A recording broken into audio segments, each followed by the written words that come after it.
So let me get this straight.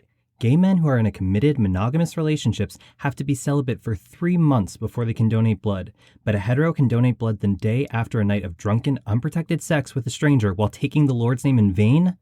Jesus Christ.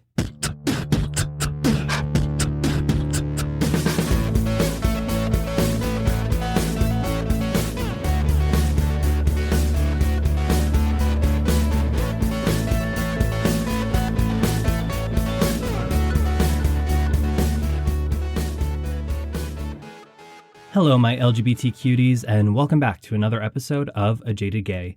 I'm Rob Lovelace, and today I'm a jaded gay because Roe v. Wade has been overturned. And I know by the time this airs, this will be older news, happened a few weeks ago. I typically record my episodes about a month in advance, so that's why I'm just getting to this now. At this point, I'm sure you've heard a lot of different opinions and views on this issue, and I feel that there's been a lot of conversation already. I'm not sure how much more I can contribute to the conversation. All I'm going to say is everyone should have autonomy over their body, and a woman should have a right to choose. If you don't like abortions, if you don't support them, if you don't agree with them, if you think they're wrong, fine, you're entitled to that. But you should not be letting your viewpoints affect somebody else's body, especially when it comes to health and medical care. And another reason I wanted to address this is because with this decision, Clarence Thomas has indicated that he wants to look at a few other court cases, including the right to contraception, the legalization of same-sex marriage, the privatization of sex life. And these are all things that should just be horrifying to anybody listening, gay, straight, whoever. This is next level bullshit. And when Roe v. Wade was overturned, I saw a couple gay people posting online saying, gays, you should be scared because this means gay marriage is next.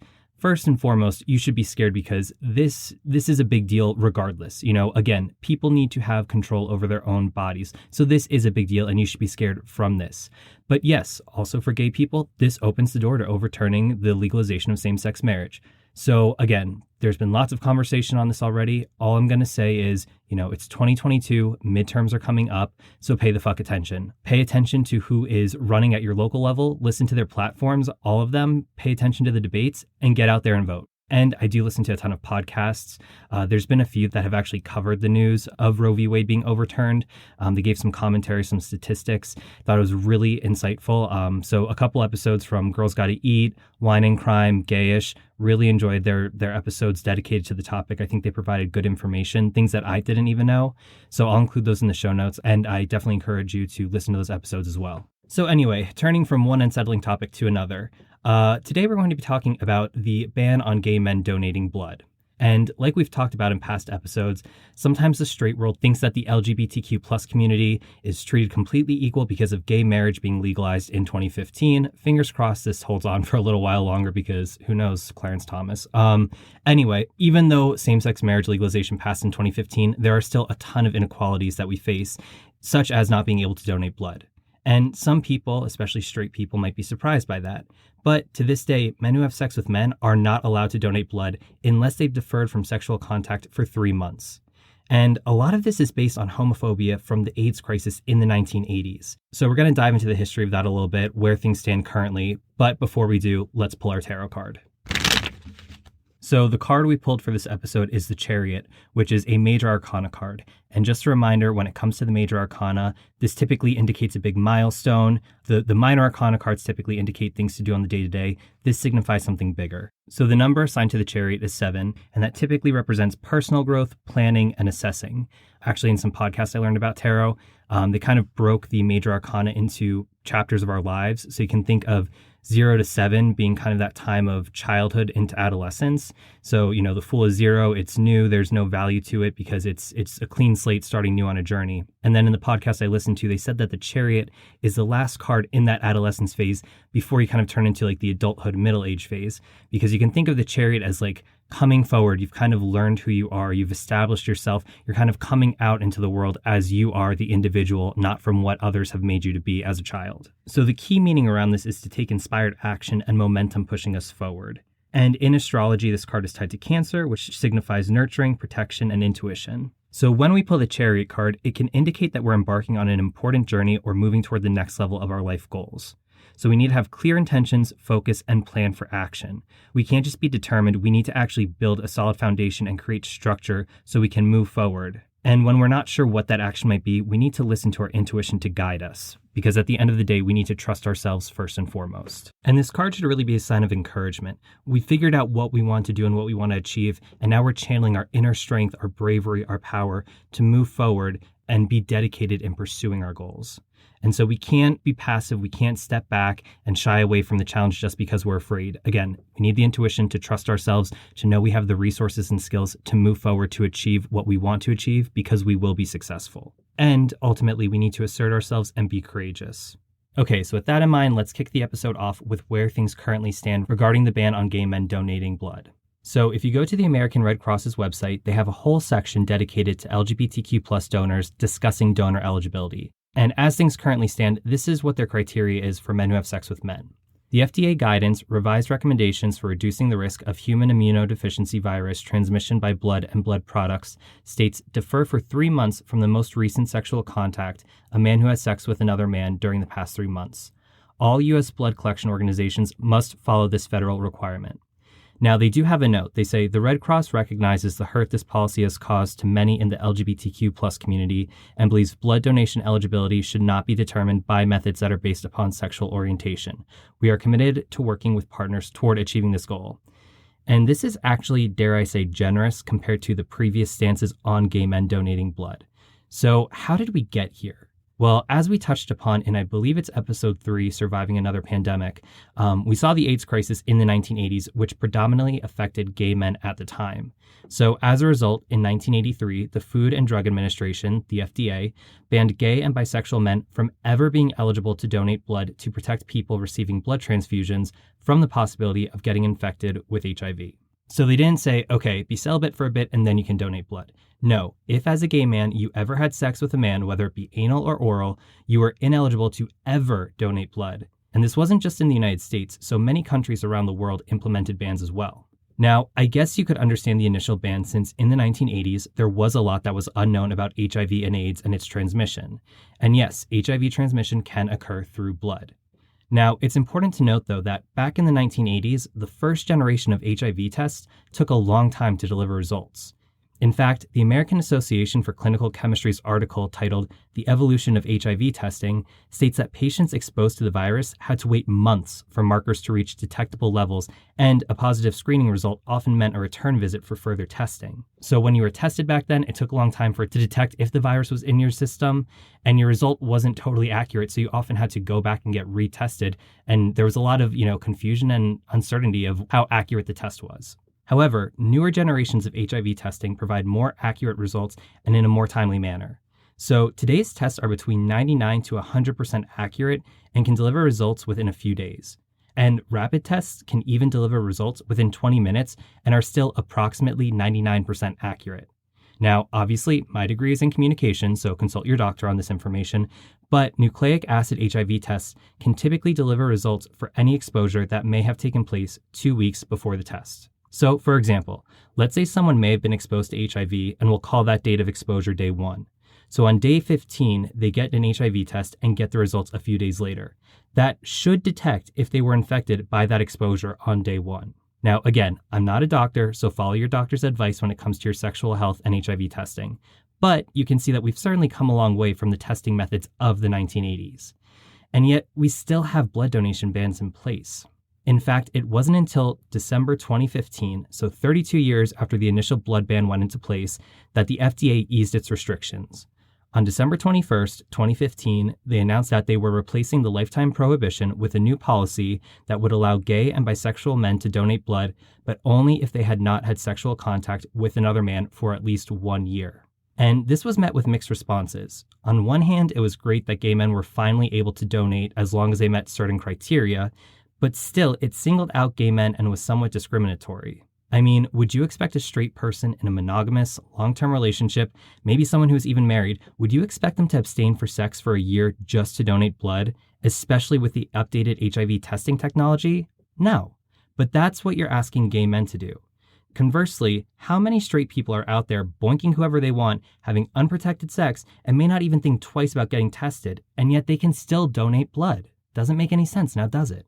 And at the time, Kelsey Louis, who was the head of the advocacy group Gay Men's Health Crisis, stated that this perpetuated the stereotype that HIV is a gay disease. And I think Kelsey has a valid point because I have straight friends who have had casual sex here and there. And when I asked if they were safe, they were like, oh yeah, she was on birth control. Like, that's their biggest fear, unplanned pregnancy. They don't even think about HIV, let alone STDs.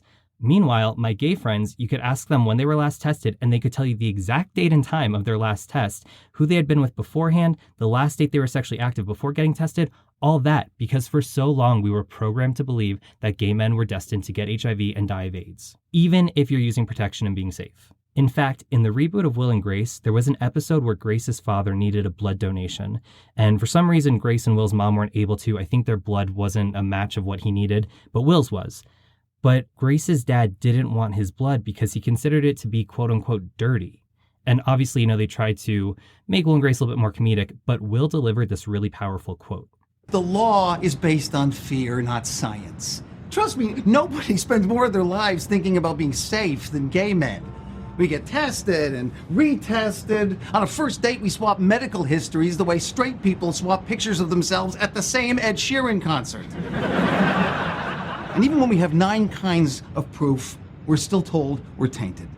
And I know some people might question this ban because, after all, aren't blood donations tested? And they are.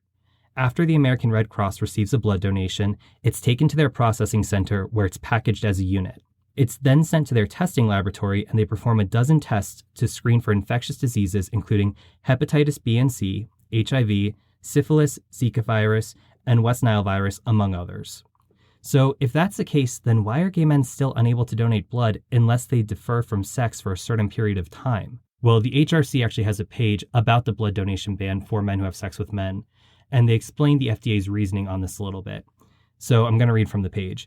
Every donated unit of blood undergoes a rigorous series of tests to determine any possible presence of HIV, hepatitis, syphilis, and other blood-borne disease. None of these tests, however, are 100% accurate, and they can produce faulty results. For instance, despite current restrictions and testing of approximately 12 million units donated each year, 10 HIV-infected units have slipped through. To ensure the safety of blood and other tissues for donation, the FDA uses scientific data to automatically defer certain populations. Because gay and sexual men have higher incidence of disease, they are eliminated from the donor pool immediately. Now, in April 2020, because of the blood shortage during the ongoing COVID pandemic, because it's still not over, the FDA revised their guidelines to the current criteria, where men who have sex with men must defer from sex for 3 months before being able to donate. And while this is still an improvement, it's still discriminatory because these restrictions are targeting bisexual orientation instead of actual behavior. Like I said, a gay man can be in a monogamous relationship but not be able to donate if they're sexually active with their long-term partner, while a straight person can have multiple sexual partners and not have to defer from sex for any given amount of time before donating, even if they've never been tested, even if they don't know their HIV status. And some people might think, big deal, so men who have sex with men can't donate blood. How does it affect you? Well, here's a few reasons. During COVID, when there was a blood shortage, the FDA still did not want gay men donating blood. Even though some gay men actually had COVID already, had the antibodies for COVID in their bloodstream, had the plasma needed, were HIV negative, still were not able to donate because they did not defer from sex for 3 months. Number 2, again, this just reinforces stereotypes and stigma that HIV is a gay disease and can make gay men feel dirty. And lastly, here's a real-life example. I know somebody who works for a company and they have an incentive that if you donate blood, you earn a certain amount of PTO, which is great. That's a great reward program. You're doing something good and you're earning some PTO. However, gay people may not be able to qualify for that program. So a gay man who is married, long-term committed to his partner, completely monogamous, is unable to donate blood and therefore unable to accrue the PTO, while somebody who is straight, unmarried, maybe having casual sex every Friday night, is able to participate in this. And to be clear, I'm not criticizing this company for doing that. I think it's a great program, and they're not choosing to discriminate because this is ultimately the FDA guidelines. However, there's still a lack of opportunity there for certain people, so certain people can't take advantage of the program. And I think this would be a great example of, what corporations can do once Pride is over. While they can't control the ban on blood donations for gay people, they should certainly be, advocating to the FDA and other organizations to take another look at their criteria for who can donate blood, since some of their employees who are HIV negative still are unable to donate blood just because they are a man who has sex with another man. So yeah, there you have it. And like I said, the US isn't the only country that has these restrictions, but more recently, countries have been re-examining their own criteria. In fact, just this year, Greece and France, they lifted their own restrictions and are now allowing men who have sex with men to donate blood. So I pulled up a list online here. I'm going to go through the different countries and their deferral period. So Albania, no deferral for men who have sex with men. Algeria, indefinite. So that means that if you're a man who has sex with a man, you're unable to donate ever. Argentina, no deferral. Australia, 3 months deferral. Austria, 4 months deferral. Belgium, 1 year deferral. Bhutan, no deferral. Bolivia, no deferral. Brazil, no deferral. Bulgaria, no deferral. Canada, as it currently stands, there is a 3-month deferral. However, earlier this year, they did rule that they're going to lift this, and it's expected that starting September 30th, there will no longer be a deferral for men who have sex with men from donating blood.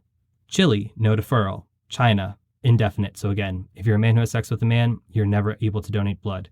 Colombia, no deferral. Costa Rica, no deferral. Croatia, indefinite.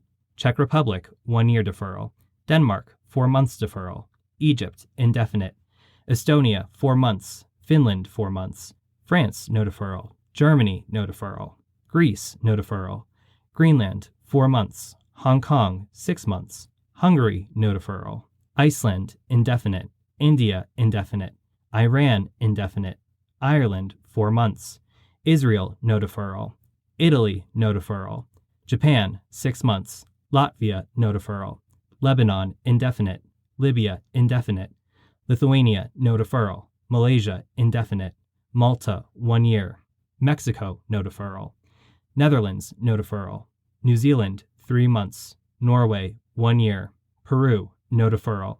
Philippines, indefinite. Poland, no deferral. Portugal, no deferral. Romania, no deferral. Russia, no deferral. San Marino, no deferral. Saudi Arabia, indefinite. Serbia, 6 months. Singapore, indefinite. South Africa, no deferral.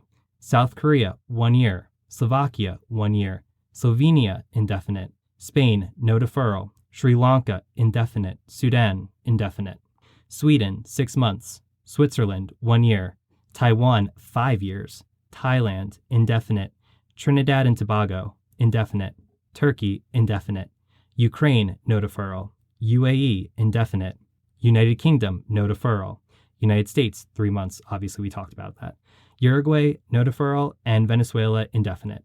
So with these other countries making progress, hopefully the US will too. And the HRC, they've strongly encouraged the FDA to revise the donor questionnaire based on an individual risk assessment of sexual behaviors upon which all donors are evaluated equally without regard to sexual orientation or gender identity.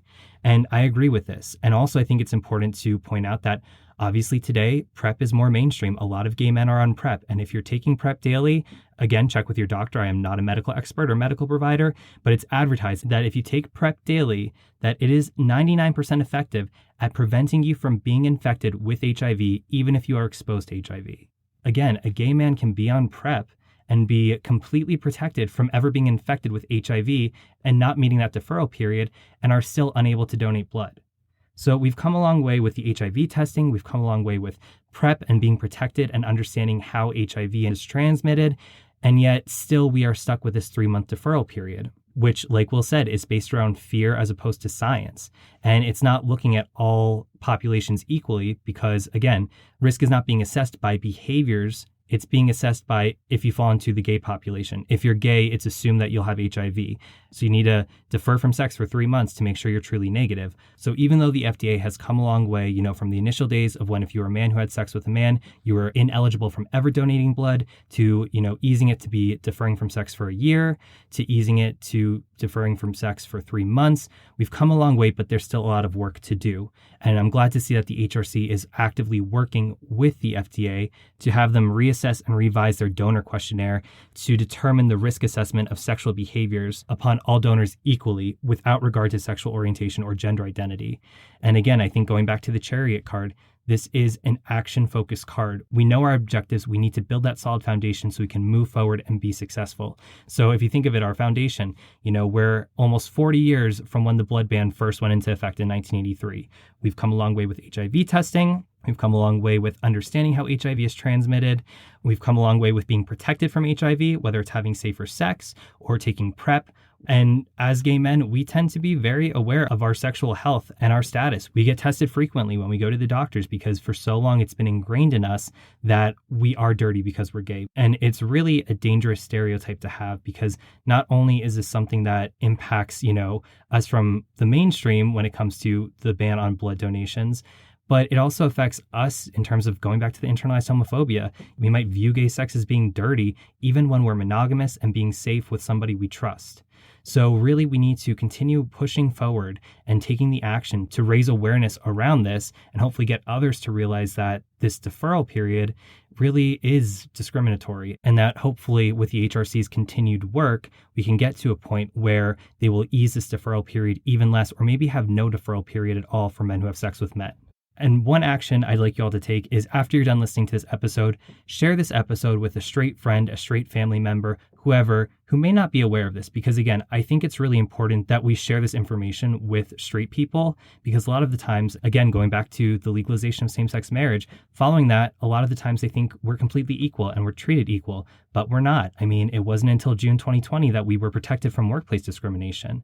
And this deferral period is just another example of an inequality and a stereotype against us. So share this episode with a straight person in your life and raise awareness around this issue. So as always, thank you for listening. Hope you enjoyed the episode. Hopefully you found this helpful. Please remember to rate, review, and subscribe. If you'd like to contact me, feel free to send me an email, rob@ajadedgay.com. You can also follow the podcast on Instagram and Twitter @ajadedgaypod. You can follow me, Rob Loveless, on Instagram @Rob_Loveless or on Twitter @RobJLoveless. And remember, every day's all we have, so you got to make your own happiness. Bye.